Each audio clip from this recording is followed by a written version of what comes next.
जी dear students, ये presentation of data में ही कुछ मज़ीद डेफिनेशंस हैं जिसे हम ग्राफिकल रिप्रेजेंटेशन के नाम से यहाँ पे पढ़ रहे हैं। Graphical representation of frequency distribution, इसमें चार बेसिक टाइप हम पढ़ते हैं सिलेबस में। बेसिक जो स्टैटिस्टिक्स का सिलेबस है, सबसे पहले है हिस्टोग्राम। हिस्टोग्राम, फ्रीक्वेंसी पॉलीगॉन और फ्रीक्वेंसी कर्व, ये चार ग्राफिकल रिप्रेजेंटेशन जो बेसिक टाइप हम पढ़ेंगे। इसमें सबसे पहले हिस्टोग्राम की डेफिनेशन आपको समझा दूं कि histogram consist of series of blocks और बार्स। यानी हिस्टोग्राम ऐसा ग्राफ होता है जिसमें ब्लॉक्स या बार्स की शक्ल में हम बनाते हैं। Height of the bar is proportion to the size of the frequency. अब ये देखें, यहाँ डायग्राम भी बनी हुई है। इसमें फ्रीक्वेंसी क्योंकि डिस्ट्रीब्यूशन का ग्राफ है, जो हाइट है बार की वो डिपेंड करेगी फ्रीक्वेंसी पे कि कितनी फ्रीक्वेंसी का साइज है। In histogram classes with class boundaries are taken on x axis. ये क्लास बाउंड्रीज बनी हुई है, देखिए 10 20 20 30। इसको हम एक्स एक्सिस पे, हॉरिजॉन्टल लाइन को हम एक्स एक्सिस कहेंगे, वहां पे इसे मेंशन किया हुआ है। आप देख सकते हैं ग्राफ बना हुआ है सारा। और जो वैल्यूज है with the class boundary on x axis with suitable breadth of the classes, यानी क्लास के दरमियान जो गैप है वो आपने मुनासिब रखना है, इक्वल सबके दरमियान होना चाहिए। और adjacent bar are erected to show the frequency, और जो बार्स बनी है वो फ्रीक्वेंसी को शो करनी है। अब ये ग्राफ बनाने का तरीका भी साथ ही बता देता हूँ कि जो फ्रीक्वेंसी है इसको आपने देखते हुए, जो ऊपर वाली लाइन एक सीधी जा रही है ये वाई एक्सिस की लाइन कहलाएगी। यहाँ जो पॉइंट का इंटरवल है ये आपने खुद डिसाइड करना है, यानी जो फ्रीक्वेंसी की वैल्यूज हैं सेम वो यहाँ नहीं लिखी जाएंगी, उनके बजाय आपने इंटरवल खुद फर्ज करके इक्वल इंटरवल पे, यहाँ पे देखें जैसे 3 3 का डिफरेंस रखा हुआ है, तो 3 6 9 12 ये क्यों रखा है? क्योंकि हमारी वैल्यूज जो हैं फ्रीक्वेंसी की वो इसी रेंज में है। अगर हम इसके अलावा कोई और डिफरेंस रखते हैं, फर्ज करें 10 20, तो हमारा ग्राफ उस तरफ सुटेबल नहीं रहेगा। तो आपने ऐसी वैल्यूज यहाँ पे इंटरवल खुद फर्ज करना है वाई एक्सिस का कि आपकी फ्रीक्वेंसी उसमें आराम से लाई करती हो। अब बनाना कैसे, देखें पहली क्लास बाउंड्री है 10 20 और उसकी फ्रीक्वेंसी है 3 3। आपने 10 और 20 के ऊपर एक कॉलम बनाना है, 3 के सामने ले जाकर एक बार सी बना देनी है जो 10 और 20 को टच कर रही होगी। इसी तरह नेक्स्ट फ्रीक्वेंसी 20 से 30 की 7 है, तो आपने 20 से स्टार्ट करना है और तकरीबन 7 के सामने एक बार को टर्न करके 30 पे ले आना है। इसी तरह नेक्स्ट आप 30 40 वाली बार बना सकते हैं और 40 टू 50। तो ये है graphical representation of frequency distribution की पहली टाइप, हिस्टोग्राम। इसी तरह नेक्स्ट हम पढ़ते हैं, ये है फ्रीक्वेंसी पॉलीगॉन।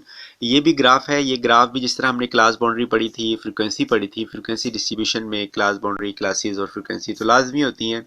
उसके अलावा अब इस ग्राफ की पहले डेफिनेशन समझ लें। It is a graph of frequency distribution in which the frequency are plotted against the mid point. यानी जो मिड पॉइंट होते हैं, मिड पॉइंट मैंने डेफिनेशन लास्ट बताई थी कि मिड पॉइंट कैसे बनते हैं, कि आपने 10 और 20 को प्लस करना है और उसको 2 पे डिवाइड करना है।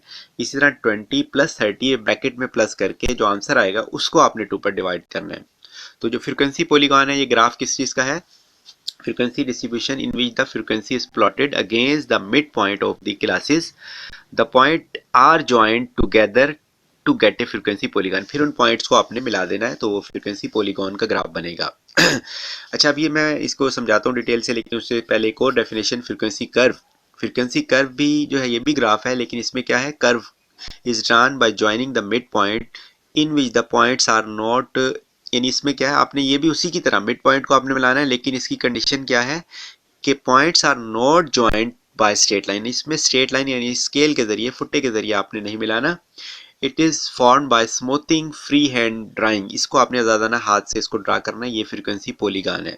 अब इसकी एग्जांपल देखें। ये हमारे पास क्लास बाउंड्री ऐसे होती है 10 20, ये टच करती हैं लिमिट्स दोनों, 20 से ख़त्म होगा, 20 से स्टार्ट होगा। अगर इस तरह की क्लासेस हैं तो ये क्लास बाउंड्रीज कहलाएंगी। इसके सामने फ्रीक्वेंसी होती है, उसके बाद एक्स हमने खुद बनाया, वो मिड पॉइंट कहलाता है कि आपने 10 plus 20 divided by 2, 20 plus 30 divide by 2, इसी तरह 30 प्लस 40 डिवाइड बाई 2, ये एक्स मिड पॉइंट का कॉलम आ गया। अब ये जो जिस तरह लास्ट ग्राफ हमने हिस्टोग्राम बनाया था, उसी तरह यहाँ पे क्लासेस यानी 10 और 20 जो क्लास बाउंड्री है वो तो हमने उसी तरह ड्रा की हुई है, समझे। अब आपने जो सेंटर में उसके मिड पॉइंट है उसको भी मेंशन कर देना है, यानी सेंटर में 15 आता है तो 10 और 20 के दरमियान 15 का भी एक पॉइंट लगा लेना है। इसी तरह 20 और 30 के दरमियान हमारी 25 वैल्यूज है उसका पॉइंट बन जाएगा, और नेक्स्ट 35 और 45। अब आपने जो फ्रीक्वेंसी है यानी 15 के ऊपर 3 के सामने पॉइंट लगाना है। इसी तरह नेक्स्ट फ्रीक्वेंसी हमारी जो है 25 मिड पॉइंट है और फ्रीक्वेंसी 7 है, 25 के ऊपर और 7 के सामने पॉइंट ड्रा करना है। इसी तरह 35 के ऊपर और 8 के सामने एक पॉइंट ड्रा करना है। अब ये देखें, पॉइंट को दो तरह से मिलाया गया है, एक है डॉटेड के तरीके से और एक है स्केल के जरिए से। फुट्टे से जब आप मिलाएंगे वो पॉइंट कहलाएंगे, वो ग्राफ कहलाएगा फ्रीक्वेंसी पॉलीगॉन, और जब आप उसको फ्री हैंड डॉटेड लाइन से मिलाएंगे तो वो कहलाएगा फ्रीक्वेंसी कर्व। ये यहाँ पे मेंशन किया गया है, ऊपर फ्रीक्वेंसी पॉलीगॉन को मेंशन किया और नीचे फ्रीक्वेंसी कर्व को मेंशन किया। तो ये ग्राफिकल टाइप्स हैं, तीन हमने पढ़ी हैं। इसी तरह इसमें कम्युलेटिव फ्रीक्वेंसी कर्व भी है, एक ओगिव कहते हैं, वो नेक्स्ट फिर पढ़ेंगे। कम्युलेटिव फ्रीक्वेंसी पॉलीगॉन का ग्राफ होता है, उसको हम ओगिव भी कहते हैं। यहाँ तक हमने पढ़ा फ्रीक्वेंसी कर्व। इसके बाद क्लासिफिकेशन की डेफिनेशन मैंने लास्ट टॉपिक में भी बताई थी। The process of arranging data into classes or categories according to some common characteristics present in the data is called classification. अब देखें स्टैटिस्टिकल चार्ट्स क्या होते हैं। Chart is a statistical diagram which is use to represent the statistical data, यानी जो हमारे पास data collect हुआ उसको शो करने के लिए जो डायग्राम बनती हैं उसे हम स्टैटिस्टिकल चार्ट्स कहते हैं। पिक्टोरियली यानी पिक्चर्स की शक्ल में, in a simple clear and effective, सादा तरीके से वाजे और जो असरअंगेज मैनर्स में, यानी जो आपको मुतासिर करे, देखने से ही नज़र आ जाए। इसकी फिर टाइप्स हैं। इसमें सिंपल बार चार्ट क्या होता है। Simple bar chart consist of equally spaced vertical और horizontal of same width having height proportional to the corresponding numerical value, यानी सिंपल बार चार्ट से एक बार बनाई जाती है, जिस तरह आप एक कॉलम बनाते हैं सीधा बिल्कुल, या फिर हॉरिजॉन्टली उसको बना सकते हैं ग्राफ पे। इसमें कह रहे हैं कि इक्वली होना चाहिए सबकी विड्थ जो है, और जो उसकी हाइट है वो वैल्यूज़ के प्रोपोर्शनल होगी, यानी अगर वैल्यूज़ बड़ी है तो हाइट भी उस बार की ज़्यादा हो जाएगी। ठीक है, तो ये विजुअली नज़र आते हैं ये डायग्राम सारी, जितनी न्यूमेरिकल वैल्यू होगी उतनी बड़ी बार बनेगी। इसी तरह अगर एक बार बनी है तो अगर आपके पास एक ही साल में मुख्तलिफ प्रोडक्ट हैं, मतलब राइस, वीट, इसी तरह कॉटन वगैरह, तो उनकी अगर आपके पास प्रोडक्शन दी जाती है तो उसमें आपको एक ही साल के 3 बार्स बनानी पड़ेंगी। उसे हम कहते हैं multiple bar charts. It is use to represent 2 और more related set of data having some common characteristics, यानी कुछ करेक्टरिस्टिक्स कॉमन हो, यानी एक ही ईयर्स है और मुख्तलिफ प्रोडक्शंस हैं, तो उस वक्त हम एक से ज़्यादा बार बनाएंगे। It is an extension of simple bar chart. Simple bar chart में एक बार बनती है, इसमें एक से ज़्यादा। फिर कंपोनेंट्स, कंपोनेंट्स का मतलब होता है, कंपोनेंट बार चार्ट कंपोनेंट है एक ही बार के मुख्तलिफ पार्ट्स, यानी अगर आपके पास एक बार बनाई जाए और उसी में तीनों वैल्यूज़, यानी अगर स्टूडेंट्स के मार्क्स हैं, स्टूडेंट ए है, 3 सब्जेक्ट के मार्क्स हैं, तो एक ही उसके टोटल मार्क्स की बार बनाने के बाद उसके सब्जेक्ट वाइज जो है मेंशन कर देंगे, शेड अलग अलग दे देंगे कि स्टैट्स में कितने मार्क्स हैं, मैथ में कितने, इकोनॉमिक्स में कितने। कंपोनेंट बार चार्ट की डेफिनेशन है, इट कंसिस्ट ऑफ वर्टिकल और horizontal bars where each bar is further divided into sections, यानी वर्टिकल भी बना सकते हैं, हॉरिजॉन्टल भी बना सकते हैं, और हर बार को मुख्तलिफ सेक्शन में डिवाइड करेंगे। In the components part the ratio of the total being displayed, यानी टोटल जो रिजल्ट्स जिस तरह मैंने बताया उसके बाद उस बार के मुख्तलिफ पार्ट्स होंगे। इसी तरह नेक्स्ट है पाई चार्ट। पाई चार्ट जो है ये सर्कुलर चार्ट है, सर्कुलर की शक्ल में हम डायग्राम बनाते हैं। Pie chart consist of circles, यानी इसमें सर्कल बनाया जाता है, divides into sectors whose are proportional to the various parts, यानी इसमें एक सर्कल बनाने के बाद उसमें जिस तरह हम एंगल बनाते हैं, एंगल के हिसाब से हमने एंगल में कन्वर्ट करना है वैल्यूज़ को, फिर उसी सर्कल के मुख्तलिफ सेक्टर्स के ज़रिए उन प्रोडक्ट्स को या उन वेरिएबल्स को, वैल्यूज़ को शो करेंगे। Proportional to the various part into which the total quantity is divided, यानी प्रोपोर्शन के हिसाब से अगर किसी चीज़ की वैल्यू ज़्यादा है, फ़र्ज़ करो आपके किसी सब्जेक्ट के नंबर ज़्यादा हैं, तो उसके लिए वर्टिकल यानी जो हम पाई डायग्राम में से हिस्सा लेंगे, यानी एक सेक्टर बनाएंगे, वो ज़्यादा बड़ा बनेगा।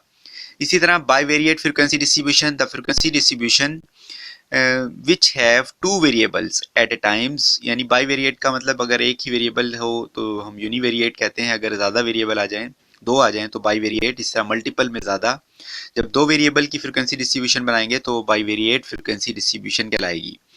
इस तरह स्कैटर डायग्राम क्या होती है, diagram in which we plot all the order pairs values of 2 variable on coordinate axis system, यानी इसमें पेयर की शक्ल में आप 2 वैल्यूज का ग्राफ बनाएं। ये हम रिग्रेशन कोरिलेशन वाले टॉपिक में इस किस्म के ग्राफ बनाते हैं।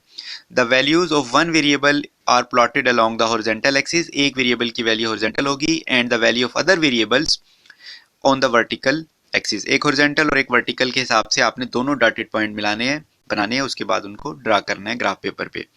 फिर एक और डेफिनेशन है सिमेट्रिकल डिस्ट्रीब्यूशन। सिमेट्रिकल डिस्ट्रीब्यूशन क्या होता है, ये अक्सर स्टैटिस्टिक्स में लफ्ज़ यूज होता है सिमेट्रिकल का। तो यहाँ पे डिस्ट्रीब्यूशन से मुराद हमारा जो डाटा है उसको अगर हम फ्रीक्वेंसी डिस्ट्रीब्यूशन में कन्वर्ट करते हैं, उसके बाद उसकी शेप, ग्राफिकल नाम है ये, तो उसी को डिफाइन करेंगे। A frequency distribution or curve is said to be symmetrical if it has same frequencies from centre on both side same frequencies, और यहाँ पे है if it has same frequencies from centre, यानी अगर सेंटर पे आपके values 10 है तो सेम फ्रीक्वेंसीज होनी चाहिए दोनों साइड पे। सेंटर में 10 है, उससे पीछे अगर आप बनाते हैं 8 और 6 और उससे आगे भी आ जाए 8 और 6, तो इसका जब हम ग्राफ बनाएंगे तो ये बनेगा सिमेट्रिकल। ठीक है, it has same frequencies from centre on both sides, its graph is bell shaped. Bell आपने देखा होगा घंटी, उस शक्ल का इसका ग्राफ बनता है।